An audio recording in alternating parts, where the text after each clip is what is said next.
Good morning, students. So, in the last lecture we have seen the physical states of matter. अब हम लोग देखने वाले हैं कि ट्रांसफॉर्मेशन कैसे होगा फिजिकल स्टेट्स ऑफ मैटर का.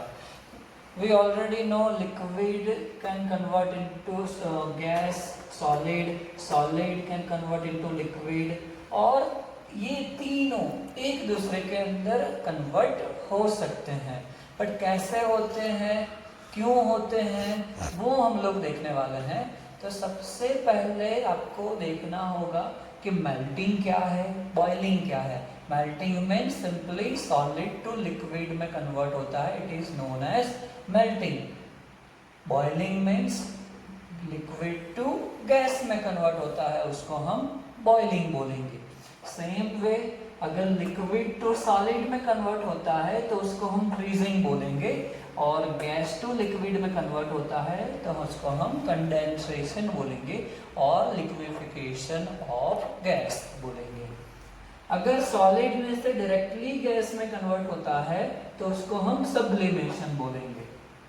चलो वही चीज मैं आप लोगों के लिए एक बार बताना चाह रहा हूँ कि गैस टू सॉलिड में कन्वर्ट होता है तो उसको क्या कहते हैं, वो आप लोगों को खुद ढूंढना है. नेक्स्ट लेक्चर में मैं इसका आंसर बताऊंगा. बहुत ही सिंपल है, ट्राई करना कि गैस टू सॉलिड में डायरेक्टली कन्वर्ट होता है तो वो टर्म को हम क्या बोलेंगे. चलो, तो ये कैसे होता है, क्यों होता है, वो हम लोग सीखते हैं. बट सबसे पहले एक और चीज जरूरी है, वो है एक रिलेशन. किसका रिलेशन? Energy and stability. ये दोनों का रिलेशन समझना बहुत जरूरी है. Energy and stability are inversely proportional to each other. बराबर. तो इसी के हिसाब से हम लोग ये तीनों एक दूसरे के अंदर कन्वर्ट कैसे होते हैं वो हम लोग देखेंगे. तो सबसे पहले देखते हैं यहाँ पे कि सॉलिड, लिक्विड एंड गैस तीनों में एक जो मेन डिफरेंस है वो क्या है? Intermolecular attraction force and intermolecular distance. हमने पहले लेक्चर में ही देखा था कि सॉलिड के अंदर इंटरमॉलिक्यूलर अट्रैक्शन फोर्स बहुत ही ज़्यादा है, लिक्विड में उससे कम है और गैस में उससे भी कम है. और इंटरमॉलिक्यूलर डिस्टेंस सॉलिड में बहुत ही कम है, लिक्विड में उससे थोड़ा ज़्यादा है और गैस में सबसे ज़्यादा होता है. और ये समझने से साथ साथ हम लोग एक और चीज़ भी समझते हैं, वो है the movement of particle. Okay, कोई भी हमने पार्टिकल लिया है, पार्टिकल कंसिस्ट ऑफ एटम्स और molecules. Okay, matter consist of atoms और मॉलिक्यूल्स. तो कोई भी पार्टिकल लेते हैं, उसकी दो टाइप की मूवमेंट होती है. एक होती है वाइब्रेशनल मूवमेंट, वो वाइब्रेट करेगा, और दूसरी होती है रोटेशनल मूवमेंट. एक होती है वाइब्रेशनल मूवमेंट और दूसरी होती है रोटेशनल मूवमेंट. बराबर. तो अगर हमने कोई भी सॉलिड पार्टिकल लिया है, बराबर, तो उसके जो पार्टिकल्स होंगे वो एक दूसरे के बहुत ही नज़दीक होंगे. ये मैं बता रहा हूँ सॉलिड पार्टिकल्स, और उनके बीच में इंटरमॉलिक्यूलर अट्रैक्शन फोर्स भी क्या होगा? बहुत ही ज़्यादा होगा. बराबर. अब हम लोग क्या कर रहे हैं, इसको अगर हम लोग हीट करते हैं,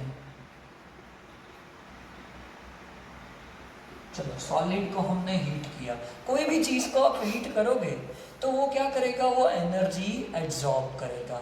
it will absorb the energy. अगर एनर्जी है वो एब्जॉर्ब करेगा. चलो, एनर्जी एंड स्टेबिलिटी दोनों एक दूसरे के इनवर्सली प्रोपोर्शनल में है. सॉलिड ने एनर्जी एब्जॉर्ब किया, बराबर, तो उसकी एनर्जी इंक्रीज होगी, तो स्टेबिलिटी क्या होगी? डिक्रीज होगी. डिक्रीज क्यों होगी वो देखते हैं कि हर एक पार्टिकल होगा वो एनर्जी एब्जॉर्ब करेगा. तो पहले देखते हैं कि सॉलिड के अंदर जो वाइब्रेशनल एंड रोटेशनल मूवमेंट थी वो कुछ इस तरीके से थी कि वो एक दूसरे के साथ कोलाइड नहीं कर रहे थे. बट एनर्जी गेन करने के बाद क्या होगा कि उनकी रोटेशनल और वाइब्रेशनल मूवमेंट इंक्रीज हो जाएगी, तो वो एक दूसरे के साथ कोलाइड होने लगेंगे. तो due to this the intermolecular distance increases. वो खुद स्टेबल होने के लिए क्या करेगा, अपने बीच का जो डिस्टेंस है पार्टिकल्स का वो इंक्रीज करेगा। अगर इंटरमॉलिक्यूलर डिस्टेंस इंक्रीज हुआ बराबर, तो वो किस में कन्वर्ट हो जाएगा, लिक्विड के अंदर। वो किस में कन्वर्ट हो जाएगा, लिक्विड के अंदर। इट मीन्स लिक्विड के अंदर इंटरमॉलिक्यूलर डिस्टेंस क्या है, ज़्यादा है, और इंटरमॉलिक्यूलर अट्रैक्शन फोर्स कम है, तो वो स्टेबल हो जाएगा। एक दूसरे से कोलाइड करना बंद हो गया, डिस्टेंस इंक्रीज कर दिया, पहले इतना था फिर इंक्रीज कर दिया, तो फिर अब वो कोलाइड नहीं करेंगे, तो वो स्टेबल हो जाएंगे उस एनर्जी के साथ। अब नेक्स्ट लिक्विड को भी हम लोग हीट करते हैं। चलो इसको भी हमने हीट किया, तो वो और एनर्जी गेन करेंगे। तो पहले मूवमेंट थी उनकी वाइब्रेशनल रोटेशनल, तो वो कोलाइड नहीं कर रहे थे, पर ज़्यादा एनर्जी हमें उसको दी थी। सो वो क्या होगा, एनर्जी एब्जॉर्ब करेगा और वापस वो एक दूसरे के साथ कोलिजन शुरू कर देंगे। तो उसकी वजह से वो ज़्यादा स्टेबल होने के लिए क्या करेगा कि डिस्टेंस और बढ़ाएगा, डिस्टेंस और ज़्यादा बढ़ा देगा, तो वो कौन से फेज में आ जाएगा, गैस फेज में आ जाएगा। तो बहुत ही सिंपल एक ये ड्रिल है कि intermolecular distance and intermolecular attraction force की मदद से हम लोग solid to liquid, liquid to gas हम लोग कन्वर्जन देख सकते हैं। सेम चीज़ यही होगा कि अगर हम लोग क्या करेंगे, इसको कूल करते हैं, पहले हीट किया था, चलो अब इसको कूल करते हैं, तो क्या करते हैं, एनर्जी डिक्रीज करते हैं। एनर्जी डिक्रीज करेंगे तो स्टेबिलिटी क्या होगी, इंक्रीज होगी। तो पहले एनर्जी कम होगी, तो पहले इतनी स्पीड से वो वाइब्रेशनल रोटेशनल मूवमेंट थी, एनर्जी कम होने की वजह से क्या होगा कि वो स्पीड भी कम हो जाएगी। उसकी वजह से जो पार्टिकल्स होंगे वो ज़्यादा नज़दीक आ जाएंगे। तो फिर गैस टू लिक्विड में कन्वर्ट करना है, तो कूल करेंगे तो गैस टू लिक्विड में कन्वर्ट हो जाएगा। और ज़्यादा कूल करते हैं उसको, तो क्या होगा कि और ज़्यादा एनर्जी कम हो जाएगी, तो स्टेबिलिटी और ज़्यादा इंक्रीज होगी, तो उनकी मूवमेंट होगी वो बहुत ही कम हो जाएगी और वो ज़्यादा नज़दीक आ जाएंगे और वो सॉलिड में कन्वर्ट हो जाएंगे। तो ऐसा बोल सकते हैं कि जो स्टेबिलिटी है, ऐसा बोल सकते हैं कि एनर्जी है वो गैस की सबसे ज़्यादा होती है then liquid and then solid, and जो स्टेबिलिटी है